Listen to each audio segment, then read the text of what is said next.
¿Cómo están? Después de haber terminado ya las semanas correspondientes a las lecciones de Lutero y a las lecturas del libro de tres reformadores correspondientes a Lutero, me ha parecido importante hacer una especie de repaso general y organizar un poquito las ideas fundamentales de estas primeras lecturas, de manera que nos sirvan para guía de la lectura, del estudio de los que todavía están leyendo la parte de Lutero, y también como una especie de síntesis para apropiarse del texto. Entonces entremos un poquito al pensamiento de Lutero.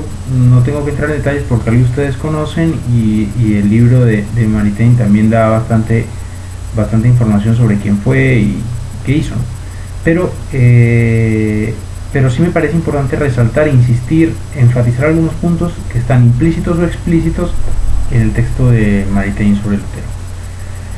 En primer lugar, sí es claro afirmar, lo tienen claro, está en los cuestionarios, está en el texto de Maritain de manera muy clara, que la intención, o una de las intenciones principales de Maritain al estudiar estos tres autores que escoge, y entre ellos a Lutero, es porque él ve en ellos raíces del estado actual de las ideas y de las cosas en el tiempo en el que él le toca escribir, esto, siglo XX.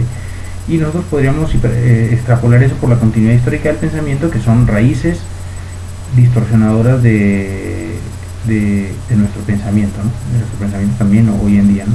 Sería interesante señalar que en la raíz de mucho de ese pensamiento de ellos mismos está más atrás Ockham. Lo conoce, lo sabe Maritain, no lo niega, pero quiere caracterizar a esos tres autores como unos episodios importantes en ese proceso histórico que lleva a pensar como pensamos. Y por eso es que estudia Maritain a Lutero, a Descartes y a Rousseau. De hecho, inclusive desde una perspectiva puramente de las ideas o filosófica, como es la intención principal del libro de Maritain, la posición de Lutero, si bien es una revolución religiosa, una revuelta religiosa, y tiene implicancias serias para el desarrollo de la filosofía. ¿Y por qué? Por muchas razones, ¿no? Porque el replanteamiento espiritual a diferentes niveles que hace Lutero va a afectar la vida y la manera de pensar y de aproximarse a la realidad de muchísimas personas. Y eso en cosas y situaciones muy concretas y específicas. O sea, de hecho, la posición de Lutero frente a la racionalidad, al uso de la racionalidad en general y a la filosofía en particular, es tremendamente negativa. Podemos afirmar sin temor que Lutero es un antirracionalista o un irracionalista. Desconfía de la razón y desconfía, por lo tanto, de la filosofía.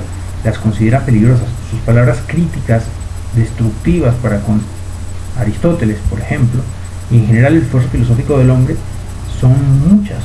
El principio de esto está vinculado a lo que ya ustedes conocen, de la justificación por la sola fe y no por las obras, y a la antropología luterana. Lutero considera al hombre caído, completamente caído, irremediablemente perdido. Todo lo humano es malo. Lo que el hombre aporta, malentendiendo a Agustín, como es la fuente de casi todo el pensamiento luterano, una mala comprensión de Agustín, para él todo lo que pueda aportar la naturaleza humana herida por el pecado es el pecado.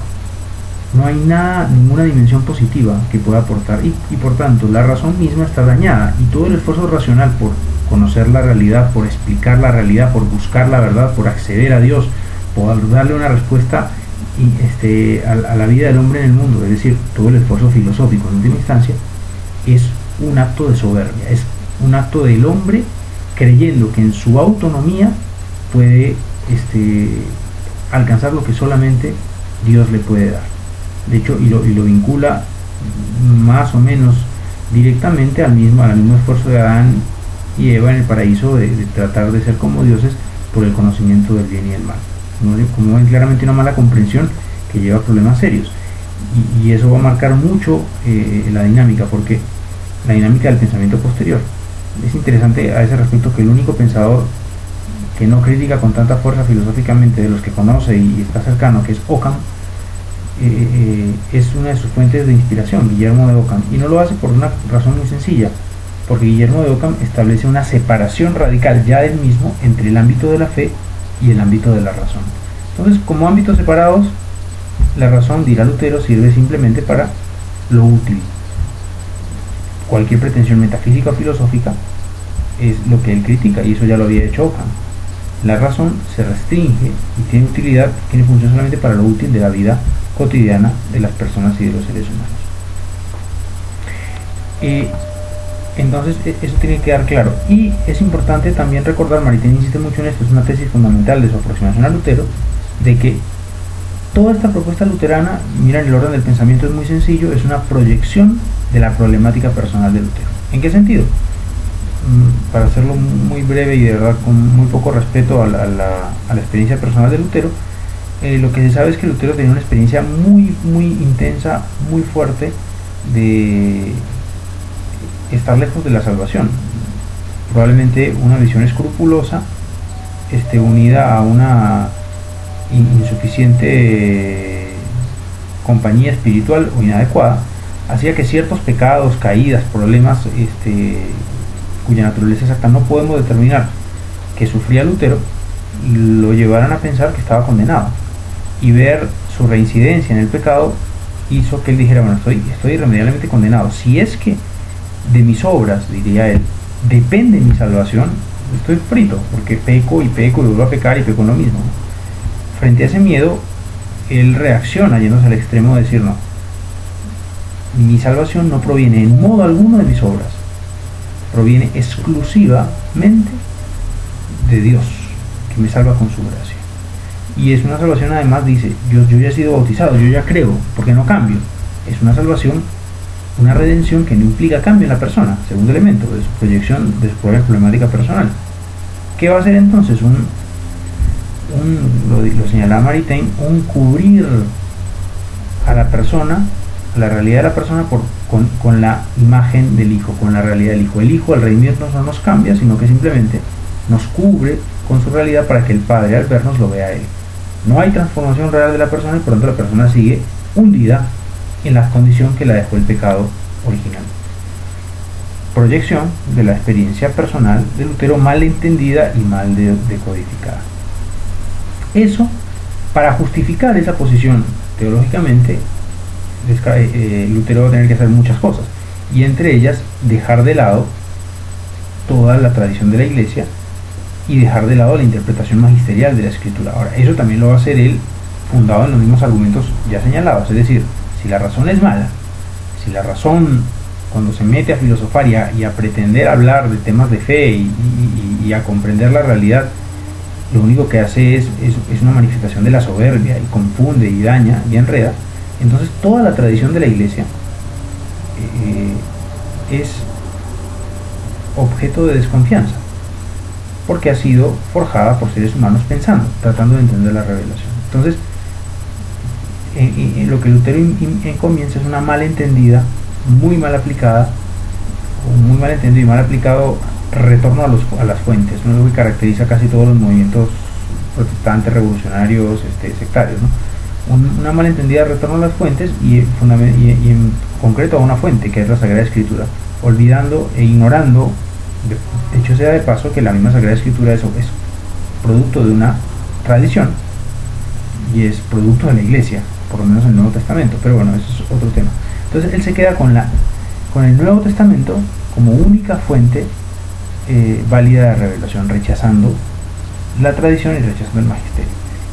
Y en ese esfuerzo de radicalidad, el siguiente problema es la interpretación de esa Sagrada Escritura.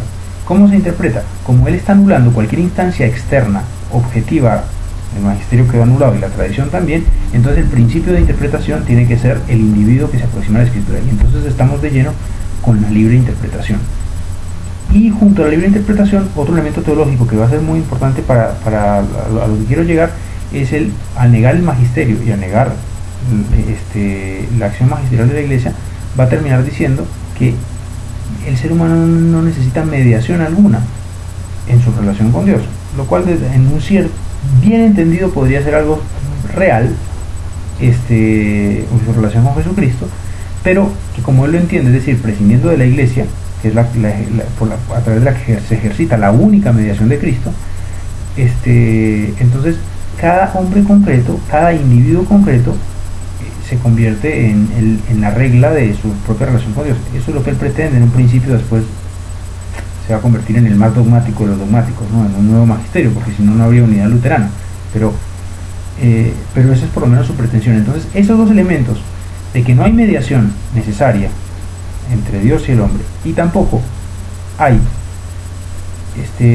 un criterio objetivo de interpretación de la escritura, sino que la interpreta cada uno libremente, lleva a un elemento que es determinante para la modernidad y que denuncia con mucha fuerza Maritain, que es el individualismo, y que va a tener un impacto muy importante en la filosofía. Muchas veces se le da mucha fuerza en la explicación de este individualismo moderno al cogito ergo sum de Descartes, al pienso luego existo de Descartes, al yo como primera experiencia existencial de interiorización sobre la que se funda todo el conocimiento en Descartes. Pero para ser justos, más impacto e importancia tuvo en esa configuración individualista la revuelta luterana, que hizo que el mundo pasara de ser, que era una comunidad de personas que compartían una misma fe, sustancialmente, el mundo occidental me refiero, y con criterios bien claros de objetivación, de discernimiento comunitario de esas verdades, a una fe que se definía en el ámbito exclusivo de lo personal, donde cada uno era autónomamente libre de interpretar la escritura y no necesitaba mediación alguna para la relación con Dios.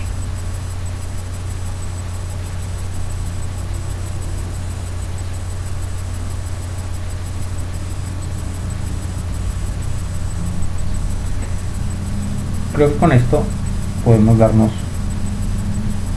más o menos por resumidos y terminados. Hay otros elementos que ustedes van a ver, que van a poder repasar y reforzar, pero esos serían los elementos fundamentales. Y en cuanto a la filosofía nos interesa, antirracionalismo radical, desprecia la razón, lo cual lo va a llevar, porque necesita alguna potencia en la que fundarse, a un voluntarismo exagerado, que van a impactar no solamente en el ámbito teológico, sino fuertemente en el ámbito filosófico. Y junto a este antirracionalismo, visión pesimista del hombre, voluntarismo exacerbado, va a haber también un fuerte individualismo y posteriormente un cierto subjetivismo, ¿no?, de carácter inmanentista, es decir, el ser humano pretende cada sujeto ser una fuente y base, digamos, del discernimiento absoluto de la verdad y de la orientación de la vida. Más adelante voy a subir otro video introduciendo un poquito al